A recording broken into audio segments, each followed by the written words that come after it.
Africa is building a railway longer than the distance from New York to Los Angeles.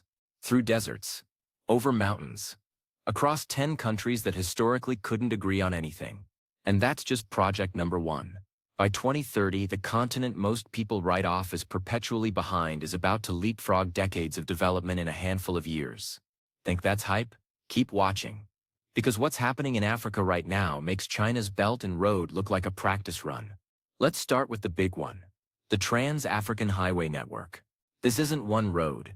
It's 9 separate highway corridors spanning the entire continent, connecting 55 countries with over 35,000 miles of paved road. For context, that's enough asphalt to circle the Earth 1.5 times. The goal is simple. You should be able to drive from Cairo to Cape Town, from Lagos to Mombasa, without your car falling into a crater every 5 miles. Right now, you can't do that. Africa has some of the worst road infrastructure on the planet.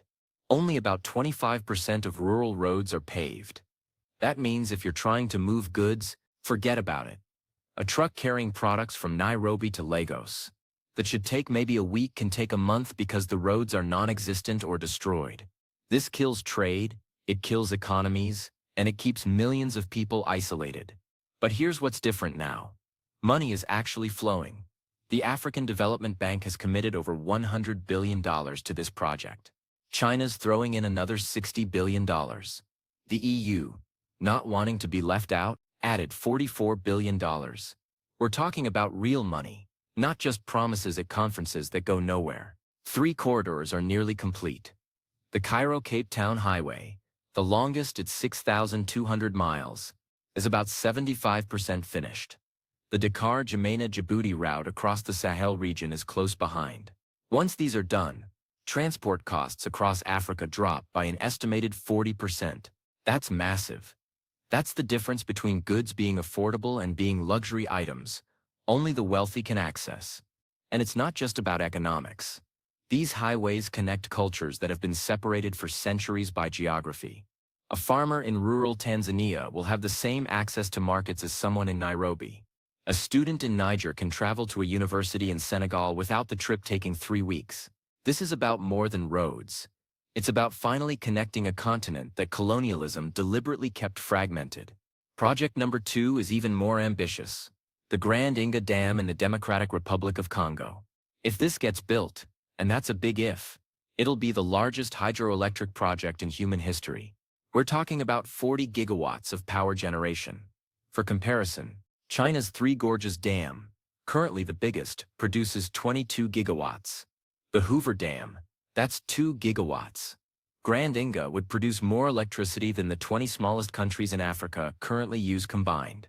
The Congo River is perfect for this. It's the second most powerful river on Earth after the Amazon. The water flow is absolutely ridiculous. About 1.5 million cubic feet per second. That's more than the Mississippi River during flood season. The river drops 300 feet in elevation over just 15 miles, creating natural conditions that hydroelectric engineers dream about. You just need to harness what's already there. But here's the problem. The DRC is not stable. There's been conflict in that region for decades. Corruption is rampant. Previous attempts to develop Inga have resulted in facilities that are falling apart because maintenance money disappeared into someone's pocket. The current Inga I and Inga II dams, built in the 1970s and 1980s, operate at maybe 50% capacity because nobody maintains them properly. Yet the new plan is different. It's being structured so that multiple countries have skin in the game. South Africa has already signed agreements to purchase 2.5 gigawatts of power. Nigeria wants another 3 gigawatts.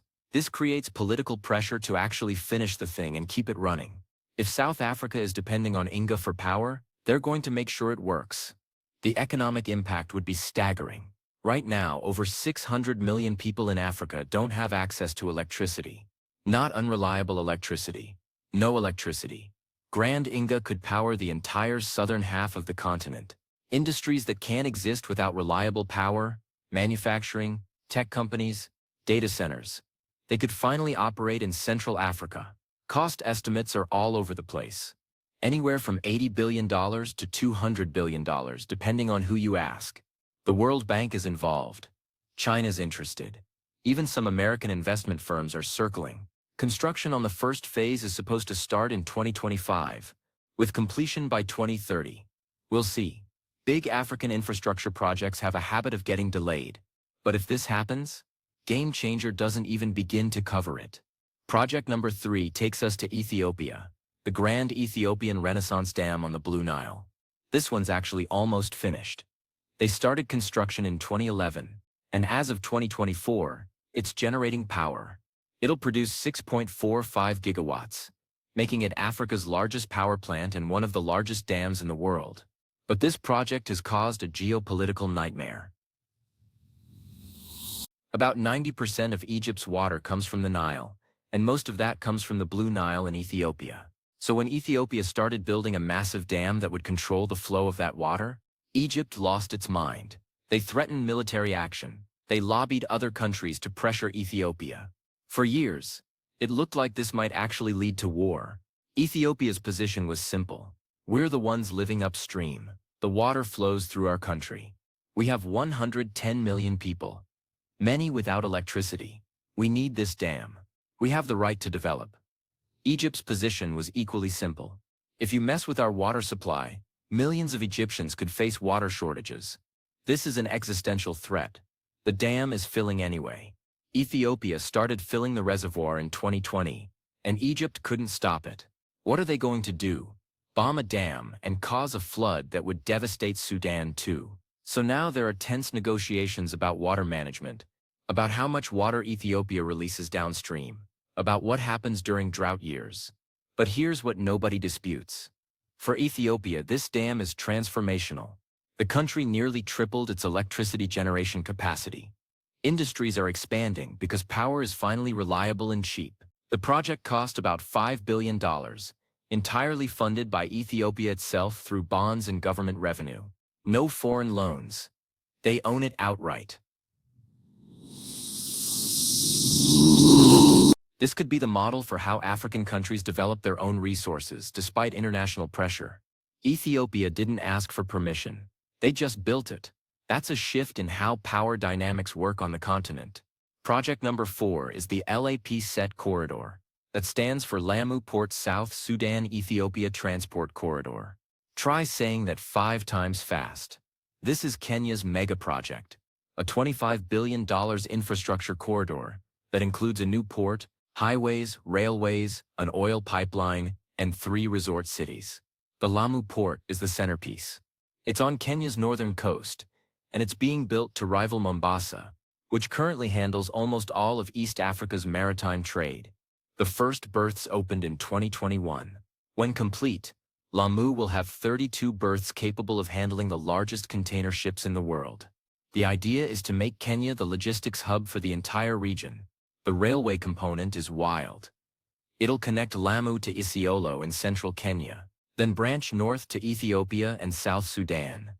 That's over 1,000 miles of new railway through some pretty difficult terrain. Mountains, semi-arid regions, areas with minimal existing infrastructure. Landlocked South Sudan and Ethiopia get direct access to a modern port without depending on unstable neighbors. There's also the oil pipeline. South Sudan has significant oil reserves, but getting that oil out is a nightmare. The current pipeline goes through Sudan, and those two countries hate each other. South Sudan has to pay Sudan ridiculous transit fees, and Sudan occasionally just shuts the pipeline down when relations get bad. The LAPSSET pipeline would solve that, giving South Sudan an alternative route. But like every mega project in Africa, there are problems. Funding keeps getting delayed. Only about 15% of the total project is complete. Local communities near Lamu are angry because they're not seeing benefits, just environmental damage and land seizures. Security is an issue because the region has problems with Al-Shabaab militants, and there are corruption allegations around contract awards. Still, Kenya is pushing forward. By 2030, even if only half the project is done, it fundamentally changes East African trade dynamics. Goods that currently take weeks to transport could move in days. That matters when you're trying to run a business or feed people. Project 5 is Morocco's Noor Solar Complex, and it's already operational. The complex covers an area the size of 3,500 football fields in the Sahara Desert. At full capacity, It generates 580 megawatts, enough to power a city of 1.3 million people. What makes this special isn't just the size, it's the technology. This isn't photovoltaic panels like you see on rooftops, which uses mirrors to focus sunlight onto a central tower, heating molten salt to over 1,000 degrees Fahrenheit. That molten salt stores energy, meaning the plant can generate electricity even at night or on cloudy days. Energy storage has always been the problem with solar. The country's goal is ambitious. By 2030, they want 52% of their electricity to come from renewables. They're already at about 37%, which is better than most developed countries. And they're not stopping there. Morocco is positioning itself as the energy exporter for Europe. Undersea cables are planned to send electricity across the Mediterranean to Spain, Portugal, and eventually further into Europe. Think about the implications. A North African country powering parts of Europe with solar energy from the Sahara. That flips the entire dynamic. For centuries, Africa has been the source of raw materials extracted by others. Now Morocco is saying, we've got sunshine, we've got the technology, we're selling you the finished product. Take it or leave it. The project cost about $9 billion, funded by a mix of Moroccan government money, World Bank loans, and European investment. The European money makes sense. Europe needs clean energy to meet climate targets. Morocco has deserts full of sunshine. It's a natural partnership, but one where Morocco maintains control. By 2030, if the expansion plans happen, the Noor complex could triple in capacity. That's not just about Morocco. That's about showing the rest of Africa that renewable energy isn't some distant dream. It's happening now and it's profitable. Project 6 takes us to West Africa. The West African Power Pool, a project to create an interconnected electricity grid across 14 countries. Right now, West African countries have isolated power grids. Guyana generates electricity that it can't sell to its neighbors. Nigeria has natural gas power plants that could supply the region, but no transmission infrastructure. Ivory Coast has excess capacity during certain times, but no way to share it. The solution is to connect everything. Build high-voltage transmission lines across borders. Create a regional electricity market. And let power flow where it's needed. The project has been in planning for decades, but it's finally happening. Over 4,000 miles of transmission lines are under construction. Substations are being built in 25 locations. The target is full interconnection by 2030. Countries with excess capacity can sell power, generating revenue, which is cheaper than building new plants. The overall efficiency of the system increases because power generation can be optimized across the entire region rather than country by country. But the political challenges are enormous. You're asking 14 countries to agree on pricing, on technical standards, on who controls what. These are countries with different colonial histories, different languages, different regulatory systems. Getting them to cooperate is like herding cats. Expensive. Electrified cats. Yet it's working. Power is already flowing between some countries. Senegal is buying power from Mauritania. Small steps, but they add up. By 2030, if the full grid is operational, blackouts in West Africa decrease dramatically. Industries can plan around reliable power. Lives improve because electricity becomes consistent rather than a luxury. Project 7 is the African Continental Free Trade Area. Its legal infrastructure, which might be even more important, as it's called, is a trade agreement between 54 of Africa's 55 countries. Only Eritrea hasn't signed, and Eritrea doesn't sign anything, so that's expected. The goal is to create a single market for goods and services across Africa. No tariffs between member countries, reduced barriers to movement of people and capital. Essentially what the European Union has but for Africa. It creates a market of 1.3 billion people with a combined GDP of $3.4 trillion. That's bigger than India's economy. Right now, African countries trade more with Europe and China than with each other. Only about 17% of African trade is intra-African. That's insane. A company in Kenya finds it easier to export to Germany than to Tanzania next door because of tariffs, customs procedures, and bureaucracy. AfCFTA is designed to fix that. The agreement went into effect in 2021, but implementation is slow. Countries are still negotiating exactly which products get tariff-free treatment, how disputes get resolved, all the details that matter. If that happens, economists estimate it could increase intra-African trade by over 50% and add $450 billion to continental income. That's not just numbers. That's millions of new jobs. That's consumers paying less for goods because they're not paying tariffs. It's also African countries having more leverage in trade negotiations with other regions because they can negotiate as a bloc. But there are winners and losers. Countries that have protected industries behind tariffs, like South Africa's manufacturing sector or Nigeria's agriculture, are worried about competition. Smaller countries are worried about being dominated by larger neighbors. These concerns are real, and they're slowing implementation. Still, the momentum is there. By 2030, even partial implementation represents the most significant economic integration Africa has ever seen. It's the difference between 54 separate small markets and one continental market that actually matters on the global stage. Project 8 is Egypt's new administrative capital. This is the most bonkers project on the list. Egypt is building an entirely new capital city from scratch in the desert, about 30 miles east of Cairo. It's supposed to house 6.5 million people, include the world's tallest building, have a theme park bigger than Disneyland, and cost anywhere from $58 billion to $300 billion, depending on who's counting. Why? Because Cairo is a mess. It's overcrowded, polluted, the infrastructure is crumbling, and traffic is a nightmare. 20 million people crammed into a city built for a fraction of that. The government decided instead of fixing Cairo, they'd just build a new one. The first phase is nearly complete. Government ministries have started relocating. The presidential palace is there. The parliament building is finished. There's a massive central park, luxury residential neighborhoods, and a business district with skyscrapers under construction. It looks like Dubai and Singapore had a baby in the Egyptian desert. Critics say it's a vanity project, a massive waste of money that only benefits the elite while ordinary Egyptians still struggle. They're not entirely wrong. The new capital is clearly designed for wealthy Egyptians and foreign investors, not for the average person living in Cairo's slums. The government is trying to attract international companies to set up regional headquarters there, basically turning Egypt into a business hub for Africa and the Middle East. But here's the thing. It's happening.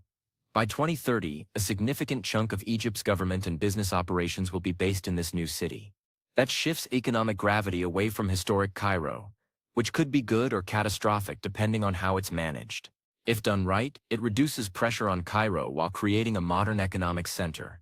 If done wrong, it creates two Egypts, one rich and new, one poor and neglected. The construction is impressive though. They've built all this in under 10 years, which for a project this size is remarkable. Say what you want about the Egyptian government.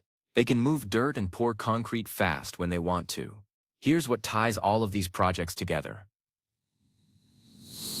For decades, the narrative was that Africa needed foreign aid, needed Western expertise, needed to develop slowly and carefully under international supervision. That's over. These projects are being driven by African governments, funded increasingly by African and Asian capital, and designed to serve African interests. Sure, there are problems. Corruption, delays, cost overruns, political instability. All of that is real. But the trajectory is clear. By 2030, Africa's infrastructure will be fundamentally different than it is today. Better roads, more power, increased connectivity, expanding markets. The continent that everyone wrote off is about to make a lot of people reconsider their assumptions. Thanks for watching. Hit subscribe if you want more videos on infrastructure projects that are actually changing the world. More coming soon.